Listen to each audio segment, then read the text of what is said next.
le 24 février, donc nous sommes le 26 février, c'est-à-dire avant-hier. D'après l'APS, l'APS, la délégation de l'institution financière internationale, s'agissant du FMI, a été conduite par le directeur exécutif au FMI et administrateur du groupe, dont fait partie l'Algérie, Bahadur Bijani, ainsi que le chef de mission au titre de l'article 4 du Fonds monétaire international. L'article 4, c'est les consultations internationales périodiques que doit mener le FMI avec les pays membres. Et c'est le chef de mission en Afrique du Nord, le chef de mission qui s'occupe de l'Algérie s'appelle Charalombos Tsongarida.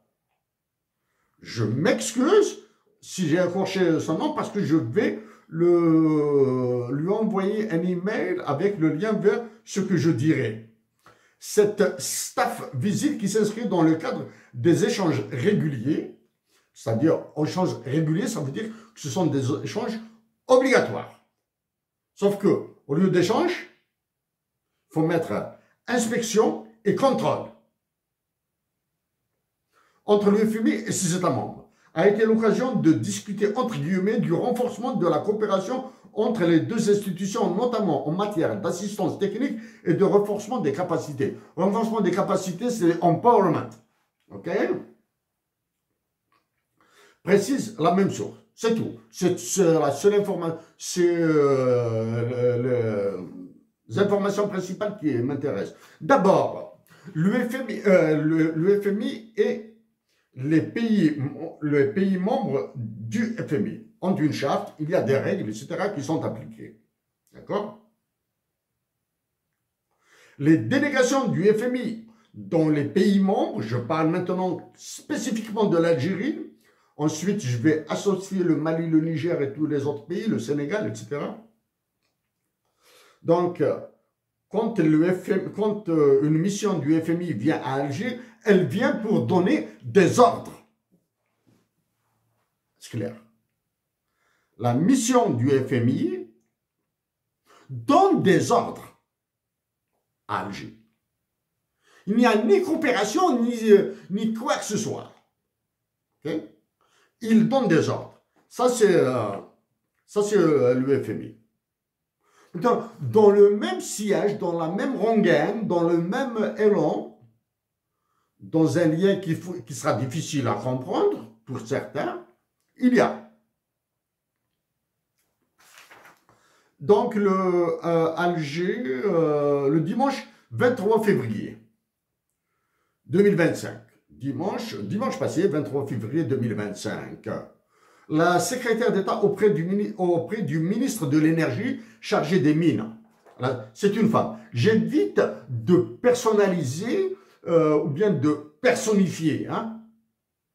Donc, je passe sur le nom de cette secrétaire d'État auprès du ministre de l'Énergie qui est chargé des mines. Je passe sur son nom. Son nom importe peu. C'est une femme. Hein. A affirmé dimanche à Alger que le projet de loi régissant les activités minières constituait un levier essentiel pour dynamiser le secteur et favoriser des partenariats nationaux et internationaux. Oubliez nationaux, mettez internationaux. Okay? Et pensez directement à la condition fixée par Donald Trump, président des États-Unis d'Amérique, à l'Ukraine, sur les ressources, sur les minéraux rares, sur les terres rares, directement. Hein? Okay. A souligné que le projet de loi régissant les activités minières approuvé le mois courant en Conseil des ministres, s'il vous plaît, présidé par le président de la République, monsieur, etc., après large consultation. Avez-vous entendu parler de consultation en Algérie sur ça? Est un texte capital, entre guillemets, capital. C'est-à-dire, sans ce texte, nous serons condamnés à l'appel capital. Pour dynamiser le secteur minier algérien en garantissant la transparence et un climat favorable aux investisseurs. un climat favorable aux investisseurs. Quand on dit un climat favorable aux investisseurs, ça veut dire il faudra faire sortir toutes les lois de la protection de la nature, il faudra garantir les investissements étrangers en Algérie, il faudra les garantir. Hein. C'est-à-dire un bonhomme un investisseur qui vient mettre $1 là, il faut qu'il ait la garantie qu'il va reprendre son dollar. Au moins son dollar. Au moins $1. Hein. S'il a mis $1, il doit avoir la garantie de reprendre au moins $1. Et tout investisseur qui prendrait moins de $5 est un idiot. Bon. Dans le strict respect des normes écologiques. Bon, je passe sur ça. Hein. Ce projet de texte en misant sur 3 axes majeurs. L'attractivité pour les investisseurs, le respect des normes écologiques et la préservation des ressources pour les générations futures. Nous allons voir avec les calculs si l'Algérie, du moins ceux qui sont dans les bureaux là, savent calculer. Je vais reprendre sur ça. Hein. Dommage, j'avais oublié, du moins j'avais supprimé le truc là. Ah, j'avais supprimé énormément de sujets là. La masse monétaire et l'inflation et parler d'hétérocédasticité. Du moins la personne qui a fait ça, bon, c'est pour casser ce rythme là. À la personne, j'ignore si c'est une femme, un homme ou si c'est une équipe, monsieur, parler d'hétérocédasticité, alors que, je vais le montrer si j'oublie pas, l'indice de prix à la consommation en Algérie, ça c'est une bonne blague là. Hein? Je rappelle, j'avais, donc quand je faisais des cours, quand je prenais des cours sur ça à peu près, hein, sur l'analyse de données, on appelle ça l'analyse de données économiques. L'analyse de données économiques, c'est ça. Quand le professeur, qui est devenu par la suite un ami, a parlé d'hétérocédasticité, ben, je lui ai dit comme ça, pour blaguer, hein, à la pause café. C'est quoi ça, cette hétérocédasticité? Est-ce que c'est un homme? Est-ce que c'est un monstre? Est-ce que c'est un... Là. Bon, on en parlait, il s'agit de résidus dans les échantillons statistiques. Bref. C'est là, s'il vous plaît. Bon, ben, on peut parler, si vous prenez 30 séries là, passer d'une loi de poisson à une loi binomiale, à une loi, comment ça s'appelle ça, de gosse là, à une loi normale, sont très réduites, ça peut passer, mais parler d'hétérocédasticité, c'est un peu fort là, c'est une blague. Hein. Donc, les générations futures, hein. S'agissant de l'événement, Madame Intel a indiqué que ce salon, c'est juste un salon, hein. Un salon, c'est-à-dire on mange des petits fours, on prend des cafés, de la limonade, on mange bien, on mange très bien là, dans les salons en Algérie, hein. Soumis aux 2 chambres, du Parlement pour débat et examen. Après son adoption par le Conseil des ministres, le projet de loi sera soumis aux 2 chambres du Parlement. Aux 2 chambres. C'est vraiment des chambres à coucher là. Le Sénat et le Parlement. Les députés là, les sénateurs et les députés. C'est vraiment, ils sont dans 2 chambres à coucher. C'est-à-dire, ils se couchent devant n'importe quelle loi qui vient du Premier ministre ou de n'importe qui là. Hein. Ils se couchent, c'est une chambre à coucher, ils se couchent. Mesdames et messieurs les sénatrices et sénateurs, mesdames et messieurs les députés.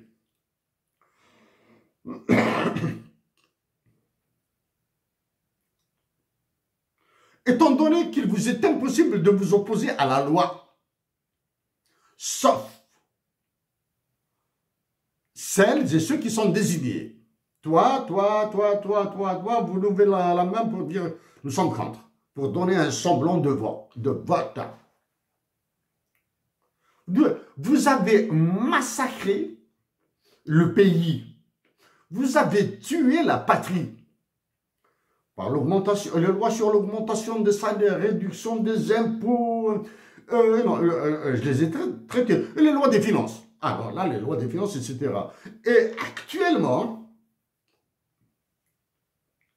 Le ministre de l'énergie en Algérie, d'un point de vue politique, c'est lui le président.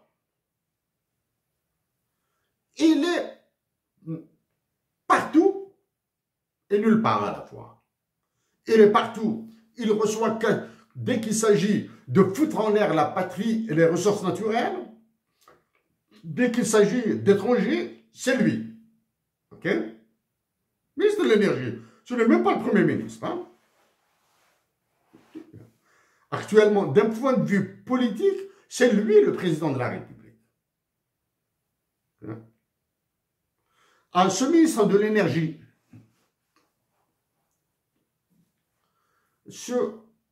d'un point de vue économique,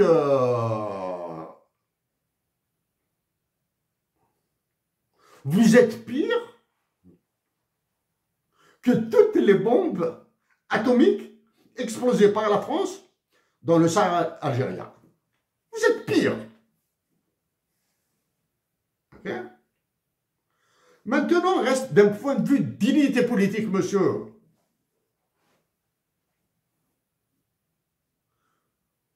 Même si je dois faire l'effort de comprendre la situation dans laquelle vous êtes. Monsieur, il y a des limites à tout. Je continue. Elle a également mis l'accent... elle a mis, donc la secrétaire d'État, c'est une dame, a mis l'accent sur les projets structurants. Structurants. Pour vous, madame, la structurant, changez-le s'il vous plaît, là. Dites les projets destructeurs. OK? En cours de réalisation dans le secteur minier, notamment le méga projet de phosphate. Méga projet phosphate intégré de Tébessa. C'est-à-dire, vous avez massacré la Kabylie, maintenant c'est Tébessa, avant c'était l'Ouest. Le projet du gisement de Garadjebilet et l'exploitation du plomb zinc à Ouadamezor. Mais ça encore, Ouadamezor revient là. C'est-à-dire, vous allez assassiner les humains, la nature, les animaux, le tourisme, vous allez tout assassiner là, ok? Et toutes les externalités qui vont dans un effet papillon. Il va tout toucher toute l'Algérie. Okay. Il y a un autre monsieur.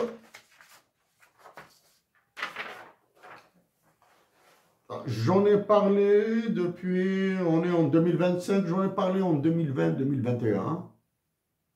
La finance islamique. C'est toujours l'APS. Le Conseil islamique a organisé mardi à Alger un colloque sur la finance islamique. Voilà. Je passe. Pour sa part, dans son allocution à cette occasion, le président du Conseil islamique, HCI, du Haut Conseil islamique, n'a eu de cesse de, je le cite, depuis 10 ans, le HCI n'a eu de cesse d'instaurer la finance islamique et d'assurer son développement et son adaptation à la réalité. Ça, c'est le président du Haut Conseil islamique. Je ne cite pas son nom, hein, il est donné ici. Ensuite, pour sa part, le recteur de Jamal Jazair, c'est celui qui est à la bigerie, là, Cheikh Mohamed, etc., a estimé que l'adoption de la finance islamique est synonyme de la consécration d'un système équitable. Équitable est différent de juste. OK? Soulignant la nécessité pour les banques islamiques d'écarter toute ressemblance avec les banques traditionnelles, tout en œuvrant à parachever les formules de transactions islamiques concernant l'investissement et les services bancaires. Bon, ça c'est ce qu'il a dit. En 3-4 phrases. À tous mes compatriotes, à cet imam, à ces deux imams, hein, à ces deux imams.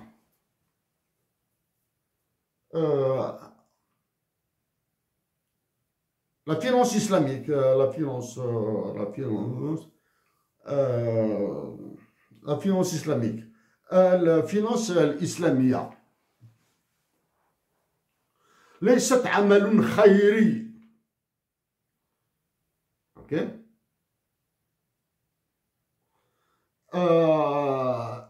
لا فينانس إسلاميك، الصرف الإسلامي، لا فينانس الصرف الإسلامي سي سا، ليست عملية خيرية، هي عملية فائدة، ربح و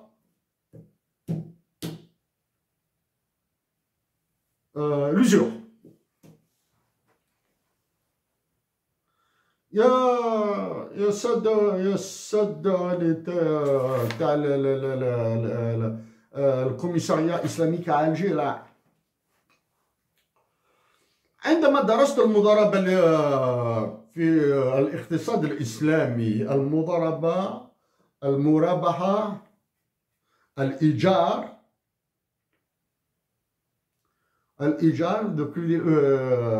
كريدي ليزينغ، المضاربة، الإيجار، المرابحة، المبادلة، هي عمليات بنكية بأتم معنى الكلمة. إن ظننتم مثلا لي الشرطة الخرطية la finance islamique, réellement islamique au sens du prophète sallallahu alayhi wa sallam, de Abu Bakr Siddiq, ou bien de Omar ibn al-Khattab.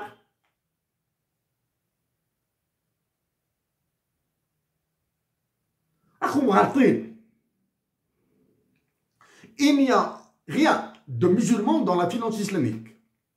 C'est pour cette raison qu'ils passent, soi-disant, je fous l'Arabie Saoudite, le Koweït, le Qatar, les Émirats Arabes Unis, sont parce que ce sont des paradis fiscaux.